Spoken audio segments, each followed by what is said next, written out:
ایک صدی قبل اس امت پر بے یقینی کی کیفیت کو مسلط کیا گیا، اور ہمارے نفسیات کے ماہرین کہتے ہیں کہ یہ بچوں کے ساتھ بھی نہ کریں، کہ بچوں کو کہیں تم کچھ نہیں کر سکتے۔ جب آپ بچوں کو تانا دیتے ہیں تو وہ واقعی کچھ نہیں کر پاتے۔ تو اس لیے امت کو بے یقینی میں مبتلا کرنے کے لیے مغرب کی برتری کو ثابت کیا گیا، جگہ جگہ 2 نمبر دانشور بٹھا دیے، حتیٰ کہ ہماری عصری دانشگاہوں کے اندر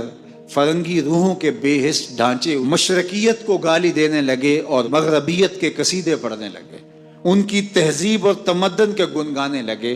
اور اپنی تہذیب کو ڈیگریڈ کرنے لگے، اور دنیا کے سامنے یہ بات باور کی کہ یہ ناقابل تسخیر ہیں، ان کا مقابلہ نہیں ہو سکتا۔ یہ بے یقینی اس امت کو توڑ کے رکھ دیا۔ اقبال نے آج سے 100 سال قبل کہا تھا، سن تہذیب حاضر کے گرفتار غلام